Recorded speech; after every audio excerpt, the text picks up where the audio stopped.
It's Kevin with the Rogue Deck Builder here with this week's episode of the Market Monday. I think everyone has heard the news by now that the Commander Rules Committee has had a bombshell of bannings. They banned 3 of the most expensive cards in Commander and banned arguably the most problematic Commander, which everyone saw that coming. But I think the focus is on these 3 cards and why this has set a precedent for the future of Commander and why this is actually a scary time for the Commander market. Now, let me tell you a little bit of anecdotes here. We've had pretty mixed reaction at my store. We had a couple players sell their cards to us. Like one player just rage quit and sold their Commander cards. I'm expecting them to calm down and come back.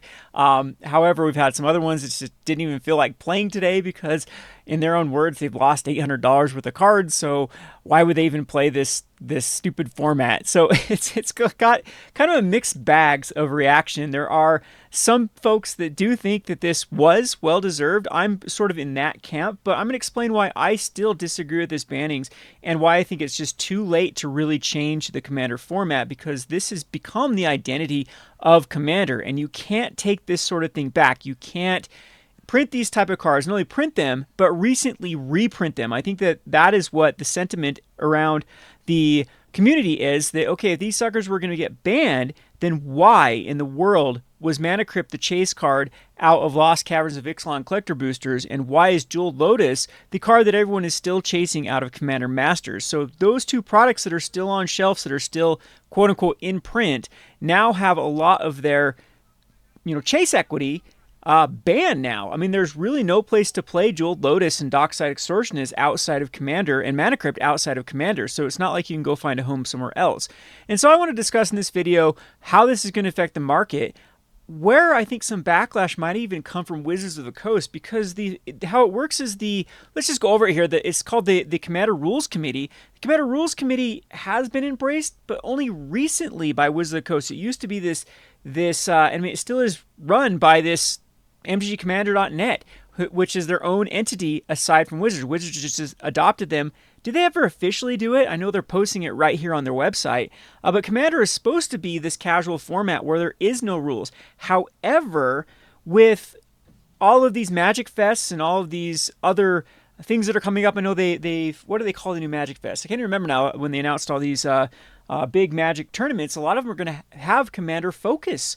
And so there has to be some sort of agreement on a ban list. So has Wizards of the Coast just finally officially adopted the rules committee for the Commander format? It's just super, super unclear right now exactly how it's going to go forward, because, as I mentioned, this is supposed to be the kitchen table format, and there's supposed to be a little bit of self-policing. But when something like the rules committee brings down the ban hammer, it does have that domino effect of most events. Then you can't play these cards, and then of course the price of these suckers are just going to absolutely crash. So we're going to take a look at some prices here. Before that, though, I'm going to try to get my thoughts together of what I feel about this. As I stated before, I think it's a little too late. All of these cards were problematic. They have their reasonings that are spelled out really well here. If you've ever played against any of these cards, it's like I remember when Jeweled Lotus came out, I did a video on how insane the card was and how Gavin Verhey was absolutely bonkers wrong about what if you solve your commander, you're down a card. So someone uses his whole answer was Path through Exile. Path through Exile. Jeweled Lotus, you just Path through Exile. Now they're down 2 cards. Their commander now costs an extra 2, and they've lost a card by trying to ramp out their commander. And if you ever played Magic the Gathering, that's not how Magic the Gathering works. You're actually down a spell, too. So the people that really won out was the people that didn't actually interact with that. But if it's not answered, or in the case that of a commander gets a lot of value from coming down, then Jeweled Lotus is massive. And it was just an auto-include in almost every deck. The only exception is like the colorless decks that couldn't even get some mana out of it. But you could even get mana towards paying the tax off of those. But actually it can go towards... Yeah, I can't remember how it works if it interacts.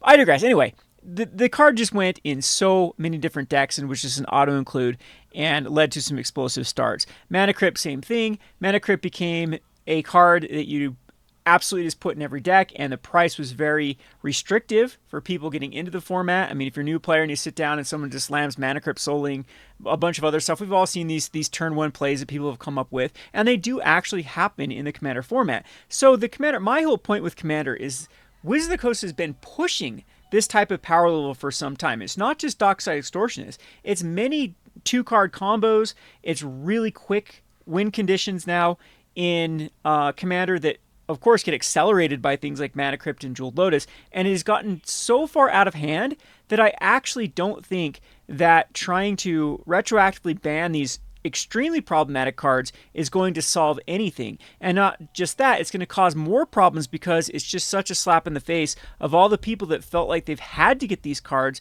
to be even casually competitive. And like a little bit of an accident again, we had this younger kid that has saved up for a Jeweled Lotus, finally got their Jeweled Lotus, and now is banned a couple of weeks later. So they got a couple of plays out of it, and it's just a feel bad scenario.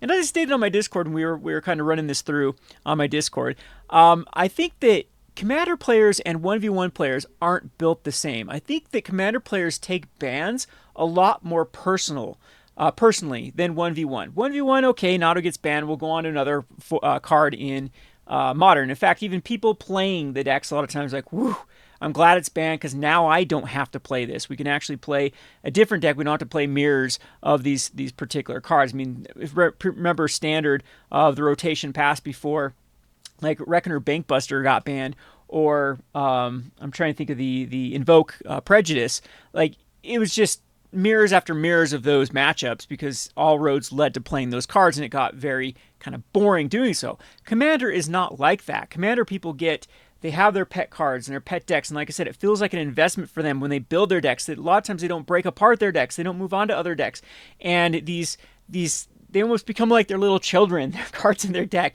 And so I've seen a lot of people take this personally of these bannings and feel cheated, especially as I mentioned before, that these cards were recently reprinted into sets as the chase card. Mana Crypt was the whole point to buy the Lost Caverns of Ixalan collector's boosters. So what that does is it devalues anyone's faith going forward in Commander cards. Of why should you care about them if they're just going to ban them?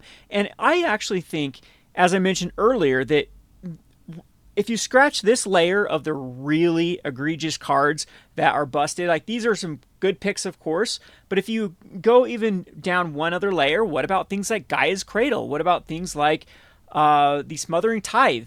What about so many other cards that you can argue are just as problematic to the format is these fast mana? So this basically fixes one little portion of, but again, we have Ancient Tomb still. Like I said, Gaia's Cradle. There are so many other ways to ramp out fast mana that are now specifically only available to now green decks use creatures, or Ancient Tomb.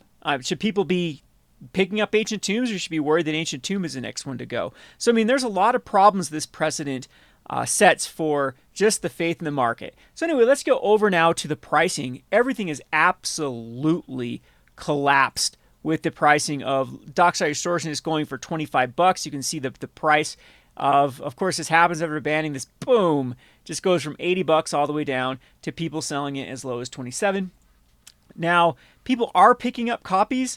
I mean, there's a whole petition to reverse this. There are people just being like, you know what, we're kitchen table. We're not going to agree to this. The ban list is silly anyway when there's cards like Primeval Titan that are arguably not at the same power level they once were. I mean, the whole reason Primeval Titan was banned in the Commander format to begin with is they basically said every green deck just felt obligated to play it because it was too good and too grindy. And same thing with some of these other cards they've banned in the past, like even like Sundering Titan at this point. Yes, I understand it. Before I get flamed in the comment section, I know how backbreaking and salty that card can be, but is it arguably worse than many of these other cards like Thassa's Oracle that exist right now?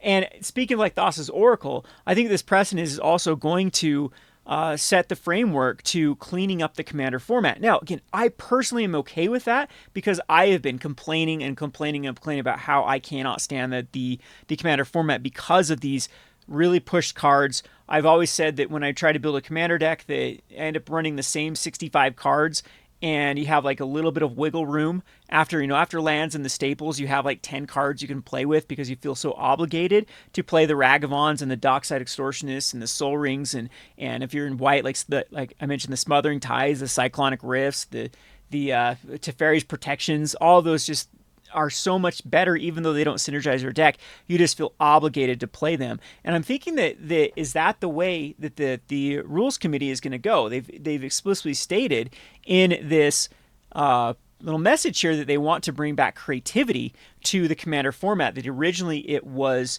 established to be a creative place for where cards didn't see play in these ultra cutthroat formats like Commander Modern and Pioneer Legacy. So you could actually play with these fun cards. Feather the Redeem comes to mind. It was a card that was so popular in Commander, but it just kind of fell flat, even though it was arguably powerful card that you could play in like a 1v1 format. It just, of course, just didn't have a fit. I mean, right now that's been one of my major complaints about Standard is the push power level of Standard. Is there's so many 4 and 5 drops that are so synergistic and powerful and fun to play with that just can't compete in this hyper aggressive / like hyper control environment that the Standard has created for itself. And so Commander was that place where you could actually play those cards and find those synergies and be creative with the gameplay. So EDH Rec has come out with these saltiest cards, and you can see Nadu was right there for one of the saltiest cards, the third most salty card in 2024.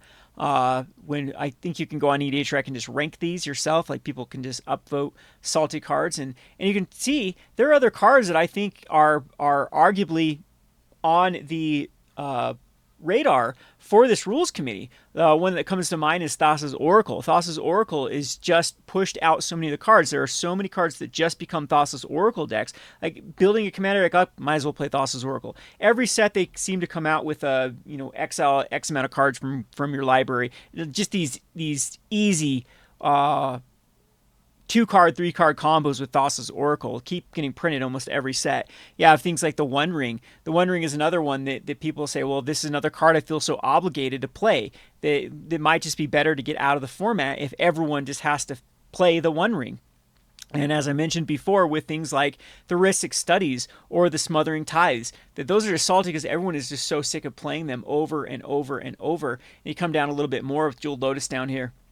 A lot of this stuff on the salt list is land destruction because everyone hates land destruction. There's a lot of crybaby cards here for sure that I think are very fair. They're reasonable things to play in Magic the Gathering. However, Smothering Tithe, like I've said to other Commander players, has anyone actually resolved a Smothering Tithe and not been insanely ahead by the amount of treasure tokens? Or again, this is a target that just everyone has to remove. And then that's what I got a little bit of pushback from the Commander players is like, well, that's the whole point to Commander though. If people want to play the Mana Crypts, if people want to play these type of cards, then everyone can just gang up on them, and then it becomes a 3 versus 1, and it's a little bit self-policing. And so that's where I'm kind of at too with this rules committee, where, as I stated, they've let this go for too long. These bans should have happened, as I've watched a few other more popular YouTubers that put it more eloquently than I do. A lot of these cards should have never been printed. The biggest facepalm was watching the Gavin Verhey kind of response video when people were like, Jeweled Lotus is nuts. And he's like, no, it's not. It's no Black Lotus. Just use Path to Exile. And people are, oh man, he just doesn't understand Fast Mana does it. And it just, I mean, that was kind of the same time period, right? When like Throne of Eldraine was coming out. The design was just in a horrible spot with so many missed interactions and cards that they like were just worded so incorrectly that broke them. And same thing on the other end, that it seemed that they were too conservative with some cards, that they had no chance of seeing play. And then at the same time, they push all these other cards like Winota, and it just had some like head-scratching abilities on them. Wilderness Reclamation and stuff in Standard, and it was the same thing. Or we went through the time period that like Commander cards kept breaking the Standard format because they weren't powerful enough for the Commander format, and so they would push the power level up for them and then print them in a Standard set. And it's like, wait a second, this card's actually broken in Standard, like Agent of Treachery, or I'm trying to think of the Time Walk card that shuffles back in your library that just led to some very uninteresting decks that uses as a win condition. So anyway, what I'm trying to say is that this, I'm very curious of how this is going to affect the Commander market. As we stated, we've already bought collections. I mean, the dust is not even settled, or the ink is not even dried on this decree by the Rules Committee, and there are already people selling off cards. I'm interested to see exactly the domino effect that this is going to have, or this was a format that was kind of a grassroots casual kitchen table type format. Are people just going to say, to hell with the Rules Committee, we're just going to do our own thing? And will there be a market for these cards? And I think that's what I want to end this video with, just kind of focusing on. It does appear there seems to be, I mean, look how many cards have sold today. Of course, people have been throwing them on TCG Player just to get rid of them. But yeah, we're into pages of people still buying them at around the 30. Like, people are still targeting them at 40, 45. Obviously, some of these could be some people that just didn't understand that it was banned and went ahead and purchased these. But a lot of this seems to be very speculative buys of people thinking that there's going to be some sort of announcement retracting this, or, as I suggest, maybe it's time that Commander creates like a tiered format, official tiered format. Or what I've suggested in the past is they give a point system, kind of like how Warhammer does or other games does. If you want to include this Dockside Extortionist, say you only have 100 points available for your Commander deck, and then every one of these cards ends up on these either Saltiest list or power level list. Maybe they make a power level list, cost you a certain amount of points, and then you have to figure out which ones you actually want to run in your deck, and that has a little balancing effect. So you say, okay, it's just like Warhammer. Okay, we're going to play a 400 point. I don't know the conversions. Sorry, Warhammer players. I just know from what I've heard around the block. But it's like, oh, my team is 400 points. So you actually played like a 400-point team versus a 400-point team. Maybe they're going to have to come up with something like that with Commander so people can still play these cards. There can still be, and in my opinion, that'll actually fix a lot of the pickup games. Like, one of the most miserable things as a store owner is when you're hosting Commander Night and you have people start to play outside their groups and no one can agree on a power level, where one person thinks their 5 is a 7 and or their 7 is a 5 when it's actually 7, or someone playing their CEDH deck. Well, it's not quite a CEDH deck because it's not quite competitive in CEDH, but it's close, so they think it's like a 4 because they've seen 10 decks, and it's definitely not that, and they just crush the poor kid's dinosaur tribal deck.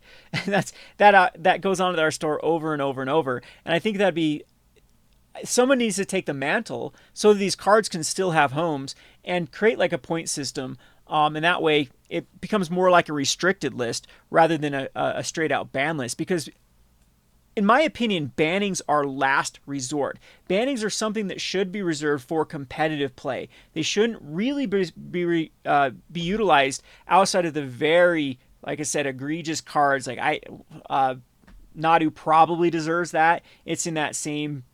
There's a bunch of other commanders in the past that have been banned for the same reason. They make the gameplay just so miserable because they're impossible to deal with the advantage they get.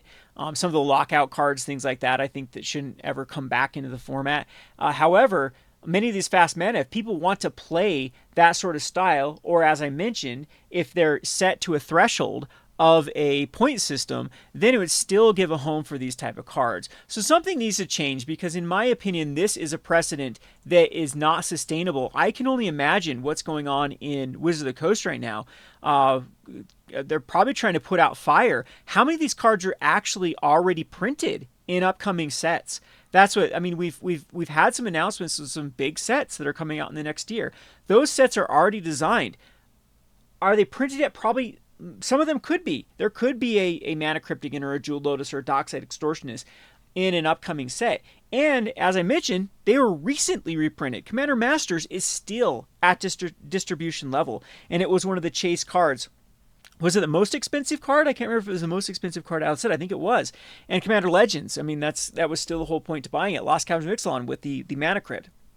And so I think that there's got to be a better way than straight out banning these cards. And the biggest issue, as I said earlier in this video, is many of these cards just do not have a home outside of Commander. I mean, the way that Jeweled Lotus is worded, yes, there are some ways to like copy the mana that can still be used towards not your commanders. You can play it in something like Legacy.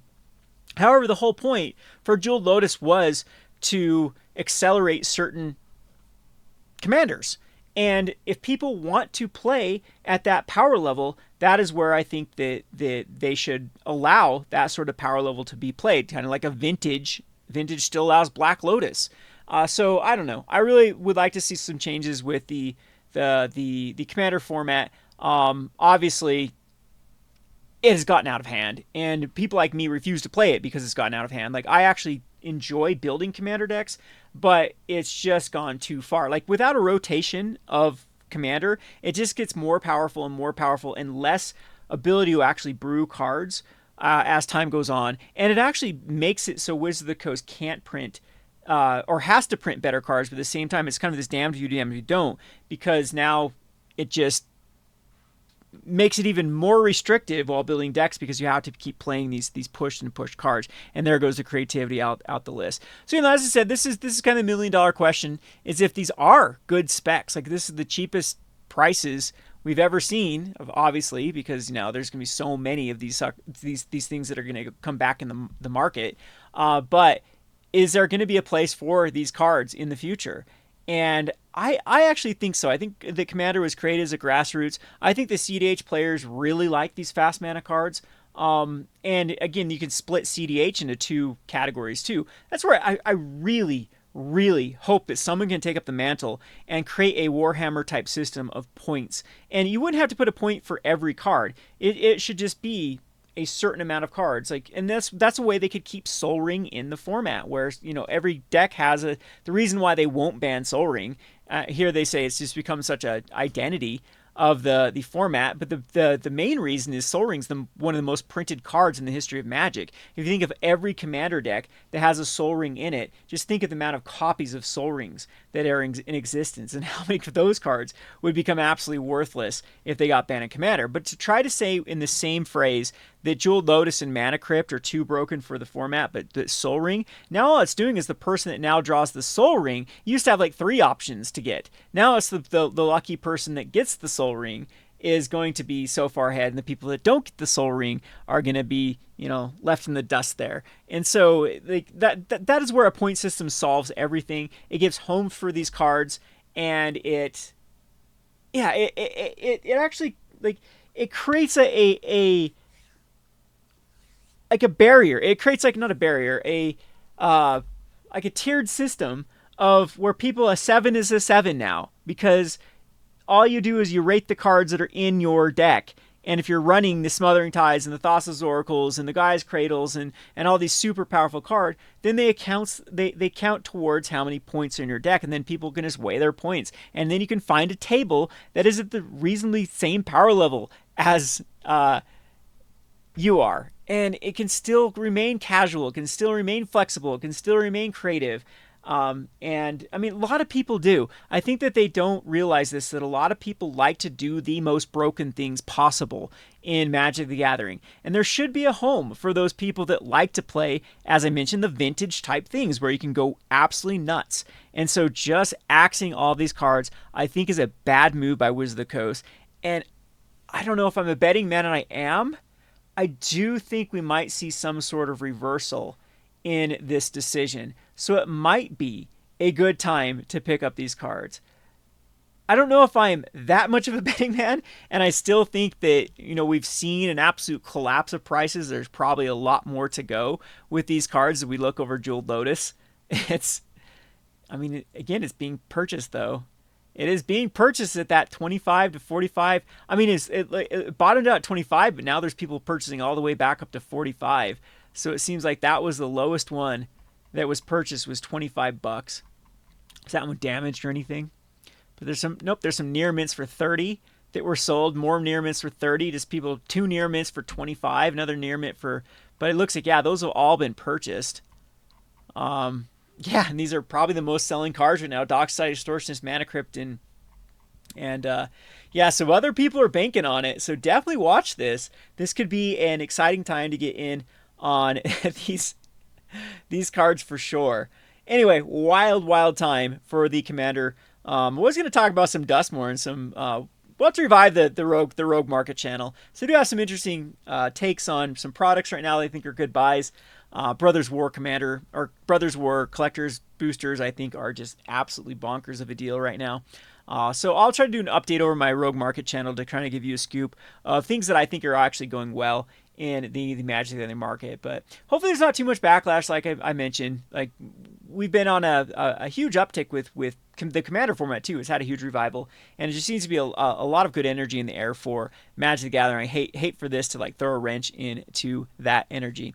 I hope you enjoyed this video. This has been Kevin with the Rogue Deck Builder. Thanks for watching.